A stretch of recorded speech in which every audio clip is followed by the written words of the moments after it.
Hi friends, welcome to Annam's recipes. இன்றைக்கி இந்த வீடியோவில் ஒரு சண்டே விலாக் தான் பார்க்க போகிறோம். சண்டே அன்றைக்கி நான் காலையில் என்ன பண்ணேன், பிரேக்ஃபாஸ்ட்டுக்கு என்ன பண்ணேன், அதுக்கப்புறம் என்ன பண்ணேன் அப்படிங்கிறதெல்லாம் பார்க்க போகிறோம்.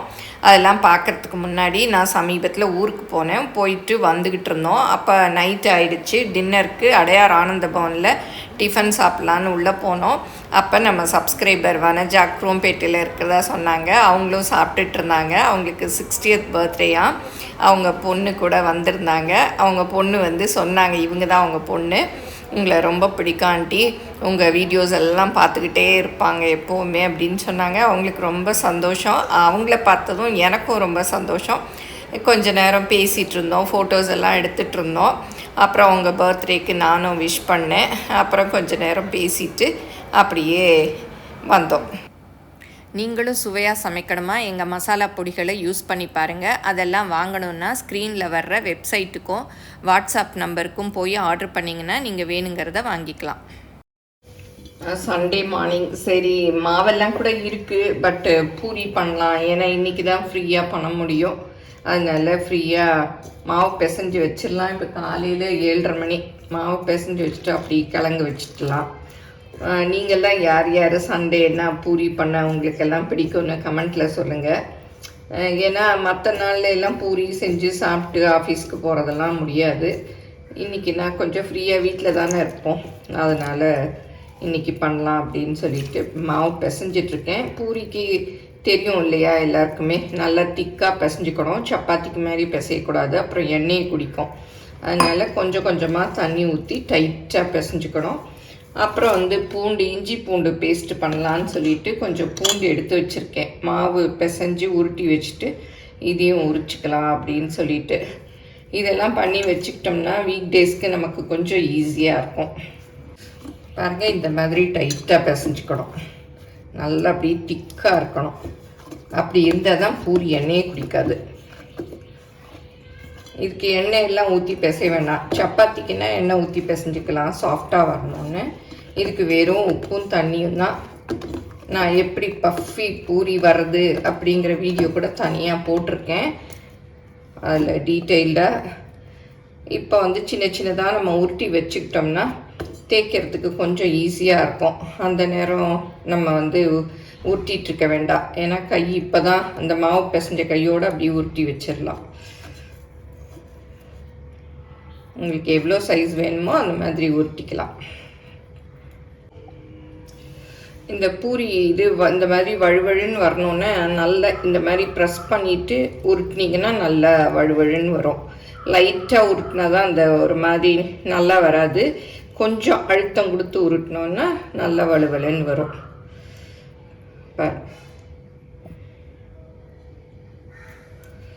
எல்லாமே பூரிக்கு ரெடி பண்ணியாச்சு. மூடி வச்சுக்கலாம். கிழங்கு வச்சுட்டு நம்ம பூரி போட்டுக்கலாம். இப்போ இஞ்சி பூண்டுக்கு பூண்டு உரிச்சிட்டேன், இஞ்சியும் எடுத்துட்டேன்.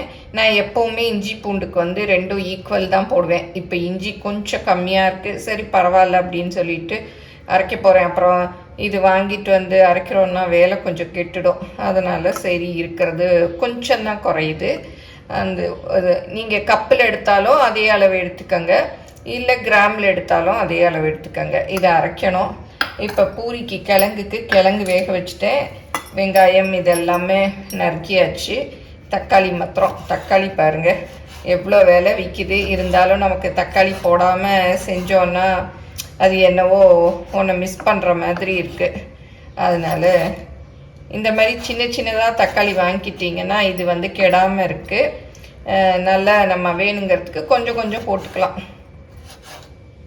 இப்போ கொஞ்சம் குறைஞ்சிருச்சுன்னு நினைக்கிறேன் விலை. ஏன்னா 110 ரூபாயோ என்னவோ சொன்னாங்க. இப்போ எவ்வளோன்னு தெரியல. இது ஒரு 4 நாளைக்கு முன்னாடி வாங்கிட்டு வந்தாங்க. ஆனால் பெரிய தக்காளியை விட இது நல்லா இருக்குது பாருங்கள். இப்போ எல்லாம் ரெடி ஆகிடுச்சு. இதை வந்து தாளித்து விட வேண்டியதுதான். இப்போ இதெல்லாம் மிக்சியில் போட்டுக்கலாம். இதோட கொஞ்சமாக உப்பு, அப்புறம் நம்ம சமையலுக்கு எந்த எண்ணெய் யூஸ் பண்ணுறோமோ அந்த எண்ணெயில் ஒரு 2 ஸ்பூன் இதை மிக்சியில் அரைச்சிக்கலாம். சிலர் வந்து மஞ்சள் பொடியெலாம் போடுவாங்க. நான் ப்ளெயினாக தான் அரைப்பேன். நல்லா ஸ்பூனாலே தள்ளி விட்டு அரைச்சிக்கணும். பாருங்கள், நல்லா அரைப்பட்டுருச்சு. தண்ணியெலாம் ஊற்றக்கூடாது, கெட்டு போயிடும். அப்படி பத்தலைன்னா இன்னொரு ஸ்பூன் ஆயில் ஊற்றிக்கலாம். இப்போ பாருங்கள், நல்லா அரைப்பட்டுருச்சு, போதும். இதை வந்து இந்த டப்பாவில் எடுத்து வச்சு ஃப்ரீசரில் வச்சுருவேன். வேணுங்கிறச்சு எடுத்துக்கலாம். நிறைய தடவை நான் வந்து அப்படியே அப்பப்போவே பண்ணிக்குவேன். சில சமயம் டைம் இருந்ததுன்னா இந்த மாதிரியும் செஞ்சு வச்சுக்குவேன். இந்த பாக்ஸ் பிடிக்குமாக்குன்னு நினச்சேன், கொஞ்சமாக தான் இருக்குது. ஸோ இந்த பாக்ஸில் மாற்றிக்கலாம். இந்த மாதிரிலாம் அரைச்சி வச்சிட்டோம்னா நமக்கு வீக் டேஸில் ஈஸியாக இருக்கும். டக்குன்னு எடுத்து செஞ்சுக்கலாம். உங்கள் எல்லாருக்குமே தெரிஞ்சிருக்கும். எல்லாருமே இப்போ நம்ம எல்லாம் வந்து இஞ்சி பூண்டு பேஸ்ட்டு தான் வந்து பண்ணி வச்சுக்கிறோம். ஏன்னா கடையில் வாங்குறதெல்லாம் பேக்கெட்டில் ஒரு மாதிரி நல்லா இல்லை, அது ஸ்மெல்லு கூட ஒரு மாதிரி இருக்குது. இது ரொம்ப ஈஸி தான். நம்ம வீட்டிலே பண்ணி வச்சுக்கிட்டோம்னா ரொம்ப ஈஸி. எண்ணெய் 2 ஸ்பூன் அளவு ஊற்றிக்கிட்டாச்சு. கடுகு, உளுத்தம்பருப்பு, கடலைப்பருப்பு, உரிக்கிழங்குலாம் தனியாக கூட போட்டிருக்கேன். இப்போ எப்படி செய்யலான்னு பார்க்கலாம். இப்போ நல்லா செவந்துருச்சு. வெங்காயம் போட்டுக்கலாம். இதில் வந்து முந்திரி பருப்பு கூட நீங்கள் உளுத்தம் பருப்பு போடுறச்சே போட்டுக்கலாம். இது கொஞ்சம் நல்லா வதக்கட்டும். தட்டி வச்சு பெருஞ்சியும் போட்டுக்கலாம்.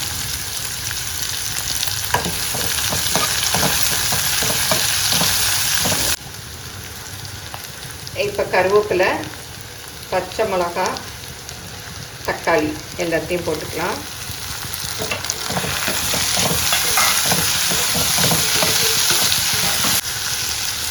இந்த கிழங்குக்கு தேவையான உப்பையும் போட்டுக்கலாம்.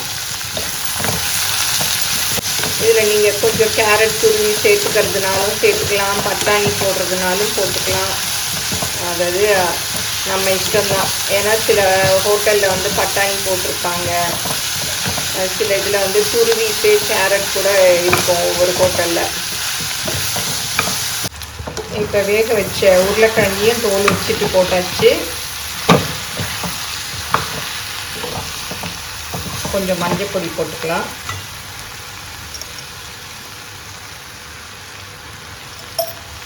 அப்புறம் கொஞ்சம் தண்ணி ஊற்றிக்கலாம்.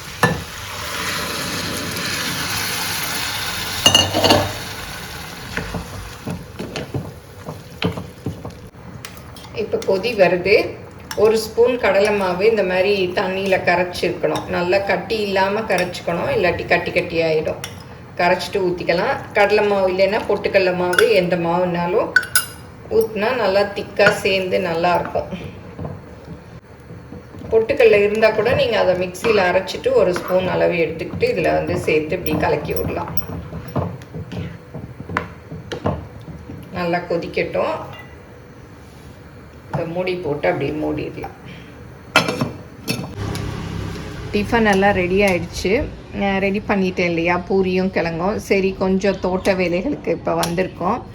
இங்கே பாருங்கள், இதுதான் வந்து போன்சாய். இது பிரேம்னா. இது எந்த ஊர் பிளான்ட்டுங்க? இதெல்லாம் ஜாப்பனீஸ் பிளான்ட். இது போன்சாய்க்குன்னே ஸ்பெஷலான பிளான்ட்டு. இது வந்து க்ரீன் கலரு. அதிலே வந்து வேரிகேட்டட் பாருங்கள். இது அந்த இலை பாருங்கள், 2 கலராக இருக்கும். இது அதில் பாருங்கள் வளர்றது, க்ரீனாக வளருது. இதிலே ஒடிச்சு வச்சது தான் இங்கே வச்சுருக்கோம். அதுவுமே பாருங்கள் தலைஞ்சிருச்சு. இது வந்து மெயின்டைன் பண்ணுறது இந்த பிளான்ட் ரொம்ப ஈஸி. நம்ம ஒடிச்சு வச்சாலே இது வந்து வளரும். அவ்வளோ அழகாக இருக்கும். இந்த செராமிக் தொட்டியில் வச்சு இதை பார்க்கறச்சு அவ்வளோ நல்லா இருக்கும். இதுவும் பிரேம்னா தான், வேரிகேட்டட். இதுவும் ஒரு பிளான்ட்டு தான், போன்சாயில் ஒன்று. இது வந்து புசீராவாம்.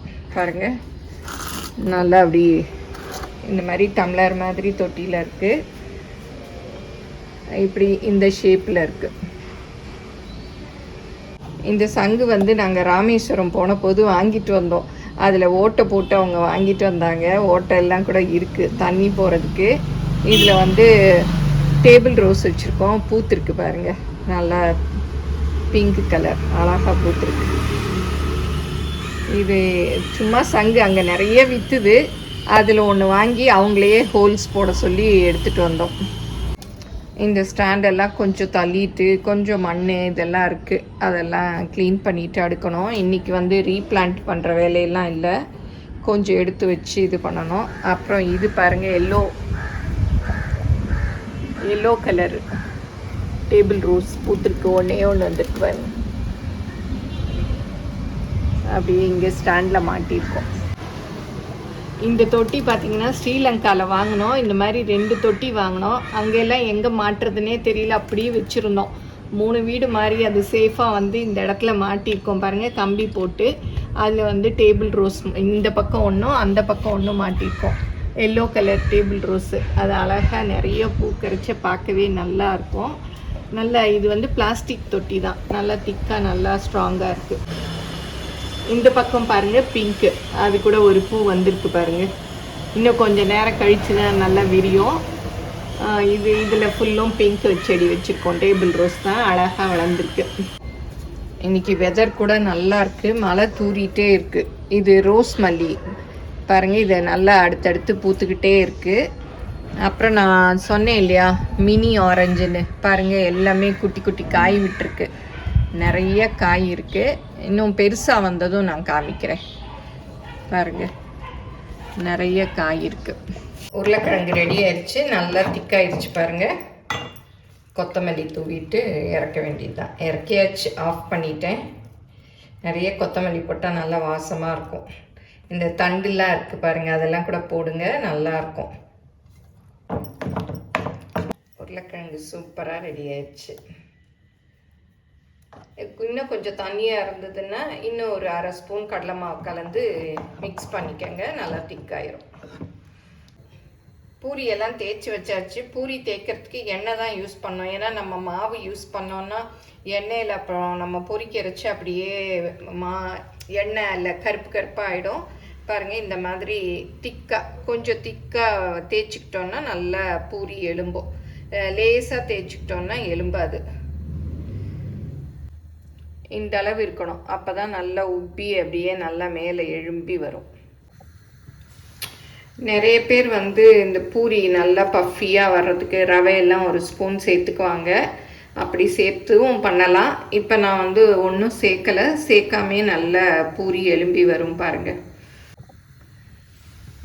இப்போ எண்ணெய் நல்லா காஞ்சிருச்சு, போட்டுக்கலாம். கொஞ்சம் அப்படி அமுக்கி விடணும்.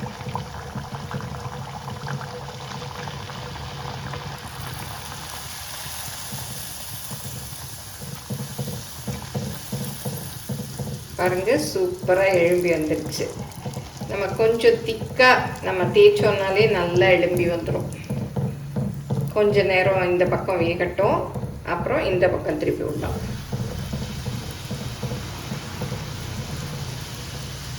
பாருங்கள், சூப்பராக எழும்பி வந்துடுச்சு. ஒன்றும் பண்ணல, சிம்பிளாக மாவில் உப்பு தண்ணி தான் ஊற்றி பிசைஞ்சோம், எண்ணெய் ஊற்றி தேய்ச்சேன், போட்டு பாருங்கள் நல்லா எழும்பி வந்திருக்கு.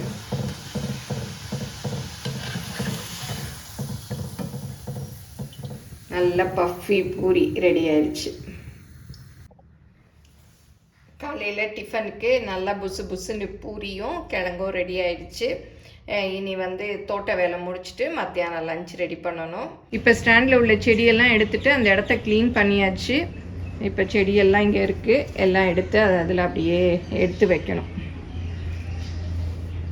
7 days ரோஸ் கூட ஒன்று பூத்துருக்கு பாருங்கள்.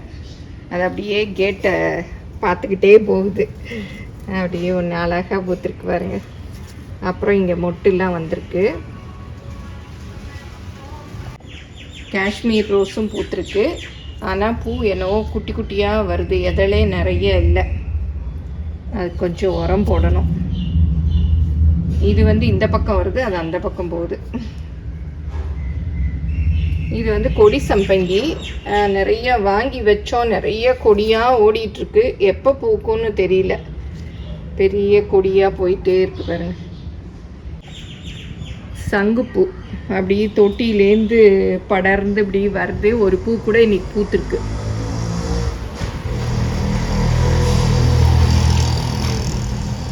இங்கே இருக்குது பாருங்கள், இது அடுக்கு சங்குப்பூ.